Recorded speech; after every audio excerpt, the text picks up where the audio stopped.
नमस्कार दोस्तों, स्वागत है आपका सीएससी पाठशाला में। हम लोग बीपीएससी और यूपीएससी के लिए पीएसआईआर का क्वेश्चन डिस्कस करते हैं। अभी हम लोग पेपर 1 के सेक्शन ए में चल रहे हैं, लेकिन आज जो हमने बहुत सारा क्वेश्चन को डिस्कस किया है उसमें से कुछ को आज रिवीजन करते हैं।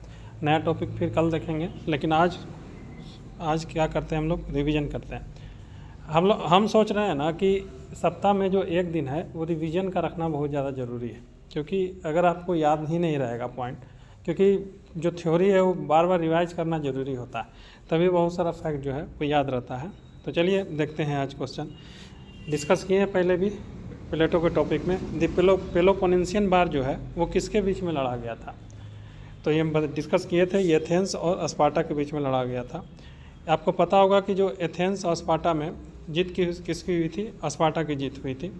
और ये प्लेटो कहाँ से संबंध रखते थे, तो एथेंस से संबंध रखते थे। इसी कारण से प्लेटो ने आखिरकार ये जानने की कोशिश किया कि आखिरकार स्पार्टा में क्या बात था कि वो जीत गया, और एथेंस में आखिरकार मेरे जो स्टेट है, जो सिटी स्टेट है, उसमें क्या कमियां थी जिसके कारण हम लोग हार गए। तो इसीलिए उन्होंने बहुत सारा थ्योरी दिया था। इसके लिए उन्होंने जस्ट स्टेट का कंसेप्ट भी दिया था कि हाँ, स्टेट को जस्ट होना चाहिए। अब स्टेट को जस्ट होने के लिए उसको रूल कौन करे, तो रूल कौन करे, तो इसके लिए उन्होंने बताया भी था कि देखिए, अगर जस्ट स्टेट बनाना है तो फिलोसफर किंग का रूल होना चाहिए।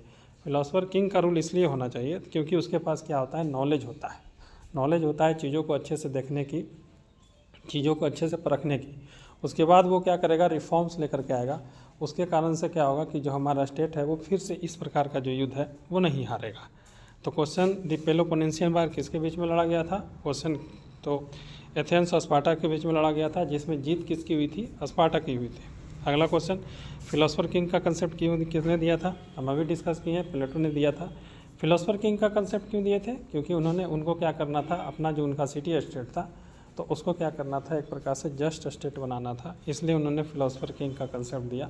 जस्ट स्टेट इसलिए बनाना था ताकि एक प्रकार से इस प्रकार का जो युद्ध हो वो फिर से जो आने वाले समय है उसमें इस प्रकार का जो युद्ध हो उसमें हमारा जो सिटी स्टेट है, यानी कि जो एथेंस है, वो हारे ना, इसलिए उन्होंने फिलोसफर किंग का कंसेप्ट दिया था। फिलोसफर किंग को उन्होंने एक प्रकार से मैन ऑफ गोल्ड बोला था। सॉइल को उन्होंने जो सोल होता है उसको 3 पार्ट में बांटा था, man of gold, man of silver और मैन ऑफ कॉपर। तो मैन ऑफ सिल्वर और जो मैन ऑफ गोल्ड है उसको उन्होंने गार्जियन क्लास कहा था, और इन लोगों को क्या किया था, उन्होंने रूलिंग क्लास के अंडर में डालने की कोशिश की थी। और मैन ऑफ कॉपर जो उसके अंदर पैसन डोमिनेट करता है, एपेटाइट डोमिनेट करता है, भूख डोमिनेट करता है, जो कि गलत काम कर सकता है, करप्शन कर सकता है, उसको गार्जियन क्लास में नहीं लाया था। तो याद रखिएगा, फिलोसफर किंग का कंसेप्ट किसने दिया था, प्लेटो ने दिया था। पॉलिटिकल फिलोसफी के फादर किसे माना जाता है, तो ये भी प्लेटो को माना जाता है। ये सब के सब हमने डिस्कस किया है। क्यों, क्योंकि प्लेटो क्या है, एक प्रकार से आइडियलिस्ट चीज़ों पर ज़्यादा ध्यान देते हैं। अब जैसे कि फिलोसफर किंग का रूल होना चाहिए, तो फिलोसफर किंग का रूल होना चाहिए, लेकिन अब जो फिलोसफर किंग जो नॉलेजेबल पर्सन है, तो कोई ज़रूरी तो नहीं है कि जो नॉलेजेबल पर्सन है वही अच्छा सा रूल करता है। बहुत सारा जिसके पास नॉलेज नहीं भी होता है वो भी अच्छा से प्रशासन चलाता है, शासन चलाता है। इसके अलावा उन्होंने बोला था कि जो आइडियाज़ है वो इम्पोर्टेंट है। ज़मीनी लेवल पे क्या दिख रहा है वो इम्पोर्टेंट नहीं है, मतलब कि जो मैटर जो आप आँख से देख रहे हैं वो इम्पोर्टेंट नहीं है, बल्कि आइडियाज़ परमानेंट है। आइडियाज़ की क्या करना है, उसी को हम लोग क्या करना है, ले करके चलना है। तो पॉलिटिकल फिलॉसफी के जो फादर माने जाते हैं, प्लेटो को इसलिए माना जाता है क्योंकि वो रिलीजन पर, यानी कि वाट इज पर फोकस नहीं करते, क्योंकि रिलीजन जो है आप बोलता है सीधे कि आपका एक्सपीरियंस क्या कहता है, आपका ऑब्जर्वेशन क्या करता है। तो वो मेनली एक प्रकार से क्या है, मतलब कि क्या है, वो मेनली मैटर पर ध्यान देता है कि क्या दिख रहा है आपको, क्या है, उस चीज़ पर आप फोकस कीजिए, ना कि क्या होना चाहिए पर फोकस कीजिए। लेकिन जो आइडियलिस्ट फिलोसफर होते हैं वो इस चीज़ पर फोकस करते हैं कि क्या है वो मत देखिए, क्या होना चाहिए इस चीज़ पर ध्यान दीजिए, मतलब कि व्हाट ऑट टू बी, क्या होना चाहिए। तो ये पॉलिटिकल फिलोसफी के फादर प्लेटो इसलिए माने जाते हैं क्योंकि आइडियलिस्ट बात इन्होंने कहा था। अगला क्वेश्चन, पॉलिटिकल रियलिज्म के फादर कौन माने जाते हैं, तो पॉलिटिकल रियलिज्म के जो फादर माने जाते हैं वो एरिस्टोटल को कहा जाता है। हालांकि एरिस्टोटल ने कुछ आइडियल बातें भी की थी, जैसे कि स्टेट को यूडेमोनिया हासिल करने के लिए लोगों को मदद करना चाहिए। तो इसके लिए हमने उस समय डिस्कस भी किया था कि ठीक है, स्टेट कितनों मतलब कि बेहतरीन से बेहतरीन फैसिलिटी प्रोवाइड कर देगा, लेकिन कोई ज़रूरी नहीं है कि जो इंसान है वो एक प्रकार से यूडेमोनिया हासिल कर ही ले। क्यों, क्योंकि अब बहुत सारा लोगों को फैसिलिटी मिलता भी है फिर भी वो अच्छा से यूटिलाइज नहीं करते हैं, और वो क्या करते हैं, एक प्रकार से वो चीज़ों को अच्छे से यूटिलाइज नहीं करते हैं और फिर से वो गर्त में चले जाते हैं। इसलिए यहाँ पर बहुत सारा पॉइंट हमने डिस्कस किया था कि एरिस्टोटल को क्यों आखिरकार जो बहुत सारे बात जो बोले थे वो आइडियल बात बोले थे, लेकिन हालांकि कुछ रियलिस्ट बात भी बोले थे। जैसे कि उन्होंने बोला था कि लॉ का यूटिलिटी है, कॉन्स्टिट्यूशन की यूटिलिटी है, आप फिलोसोफर किंग के हाथ में इतना ज़्यादा पावर नहीं दे सकते हैं। क्योंकि इसके अलावा उन्होंने बोला था कि जो फैमिली है या फिर जो फैमिली होता है या फिर प्रॉपर्टी है उसका यूटिलाइजेशन है, उसका फंक्शन है। इसलिए इन्होंने बहुत सारी चीज़ों वाट ईच पर भी फोकस किया था, लेकिन वो बात अलग है। लेकिन पॉलिटिकल रियलिज्म के जो फादर माने जाते हैं वो एरिस्टोटल को ही कहा जाता है। अगला क्वेश्चन देखते हैं। प्लेटो अपनी अप्रोच में कैसे है, हम डिस्कस किए थे कि डिडक्टिव थिंकर हैं। वो क्यों कि जो डिडक्टिव थिंकर होते हैं वो जनरल से पार्टिकुलर की ओर जाते हैं। जनरल से पार्टिकुलर की ओर क्यों? क्योंकि वो ऑलरेडी पहले से दिमाग में कुछ कंक्लूजन ड्रॉ करके रखते हैं। कुछ चीज़ों को क्या करते हैं, कंक्लूजन बैठाए हुए रहते हैं, बस उसका एग्जांपल ढूंढते हैं और फिर बताते हैं कि जो हमने बोल रहा था, ये जो मैं सोच रहा था वो सही है। जैसे एग्जांपल के लिए जो डिडक्टिव थिंकर होते हैं वो क्या होते हैं, जैसे एग्जांपल के लिए वो एक प्रकार से दिमाग में बैठाए हुए हैं कि बिहारी ईमानदार होते हैं या फिर यूपी वाले ईमानदार होते हैं। लेकिन अब उसके लिए क्या करेंगे, वो एग्जाम्पल ढूंढते हैं कि कहाँ कहाँ जो यूपी के जो लोग हैं या बिहार के लोग हैं या दिल्ली के लोग हैं वो वहाँ पर क्या कर रहे हैं, अपना ईमानदारी शो कर रहे हैं। उसके बाद वो फिर जनरल से पार्टिकुलर की ओर जाएंगे और कहेंगे कि हाँ हमने तो सही किया था कि जितने भी दिल्ली वाले होते हैं या फिर बिहारी होते हैं या यूपी वाले होते हैं या कुछ भी, वो क्या होते हैं, ईमानदार होते हैं। यानी कि जनरल से पार्टिकुलर की ओर जाते हैं। तो डिडक्टिव थिंकर एक प्रकार से जनरल से पार्टिकुलर की ओर जाते हैं।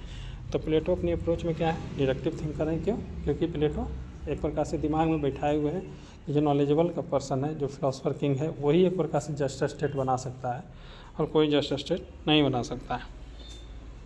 तो इसको आप साइंटिफिक अप्रोच नहीं कर सकते, आप साइंटिफिक अप्रोच डिडक्टिव अप्रोच को नहीं कर सकते। अगला क्वेश्चन, एरिस्टोटल अपनी अप्रोच में कैसे थिंकर है? तो एरिस्टोटल अपने विचार में क्या है, इंडक्टिव थिंकर है, मतलब कि एक प्रकार से साइंटिफिक थिंकर है। यानी कि पार्टिकुलर टू एक प्रकार से जो प्लेटो है वो क्या हुआ, जनरल से पार्टिकुलर की ओर गया है ना, लेकिन एरिस्टोटल जो है पार्टिकुलर से जनरल की ओर जा रहा है। मतलब कि पहले बहुत सारे एग्जाम्पल को क्या करते हैं, देखते हैं, ऑब्जर्व करते हैं, एक्सपीरियंस करते हैं, उसके बाद वो क्या करते हैं, एक जनरल कंक्लूजन निकालते हैं। यानी याद होगा ना कि एरिस्टोटल ने क्या किया था कि अपना थ्योरी देते हुए 158 यानी कि 158 कॉन्स्टिट्यूशन को क्या किया, स्टडी किया है, एनालाइज किया है। उसके बाद उन्होंने क्या किया है, अपना थ्योरी दिया है।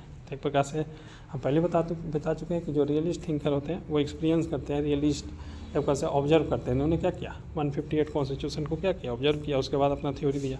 तो एरिस्टोटल अपने अप्रोच में क्या है, इंडक्टिव थिंकर है, पार्टिकुलर टू जनरल जा रहे हैं, यानी कि एक प्रकार से ये साइंटिफिक थिंकर है। इसलिए इनको क्या कहा गया, पॉलिटिकल रियलिज्म के फादर माना जाता है। बुक द रिपब्लिक के ऑथर कौन है? प्लेटो है। द रिपब्लिक में उन्होंने बहुत सारा कंसेप्ट दिया है। तो द रिपब्लिक जो एक प्रकार से बहुत इंपॉर्टेंट क्लासिक इसको कह सकते हैं। मतलब कि द रिपब्लिक अपने आप में बहुत ज़्यादा इंपॉर्टेंट बुक है। तो बुक द रिपब्लिक के ऑथर कौन है? प्लेटो है। अगला क्वेश्चन, प्लेटो किस स्कूल से संबंध रखते हैं? सोक्रेटिज स्कूल। हमने बताया था 2 स्कूल थे, सोक्रेटिज और सोफिस्ट। सोफिस्ट वाले स्कूल थे वो इंडिविजुअल राइट पर बहुत ज़्यादा फोकस कर रहे थे, उनको स्टेट्स का मतलब नहीं था। वो एक प्रकार से इंडिविजुअल जो कंजम्पशन था उस पर ज़्यादा इंपॉर्टेंट दे रहे थे, वो पावर के पीछे भाग रहे थे। उनका मकसद ये नहीं था कि जस्ट स्टेट बनाना या सबको क्या मिले, एजुकेशन मिले, इक्वल एजुकेशन मिले, सबको इक्वल प्रॉपर्टी हो, वो सब पर इनको ध्यान नहीं था। बल्कि सोफिस्ट वाले क्या थे, अपना इंडिविजुअल राइट और कुछ लोगों को ही एजुकेशन देने में विश्वास रखते थे। वो एक प्रकार से एजुकेशन को एज ए उनको मतलब कि एजुकेशन वो लोग इसलिए ले रहे थे ताकि ज़्यादा से ज़्यादा पावर हासिल कर सके, पैसा हासिल कर सके। लेकिन सोक्रेटिज स्कूल वाले क्या थे, वो स्टेट पर ज़्यादा फोकस करते, वो सभी लोगों के एजुकेशन पर ध्यान देते थे। इसके अलावा उनका मकसद ये था कि एक प्रकार से एजुकेशन इसलिए लिया जाए ताकि स्टेट स्ट्रांग हो, एजुकेशन इसलिए नहीं लिया जाए ताकि ज़्यादा से ज़्यादा पावर हासिल किया जाए, पैसा हासिल किया जाए। तो प्लेटो किस स्कूल से संबंध रखते हैं? सोक्रेटिज स्कूल से। तो ठीक है दोस्तों, आज के डिस्कशन में बस इतना ही है। मिलते हैं अगले डिस्कशन में, तब तक के लिए धन्यवाद।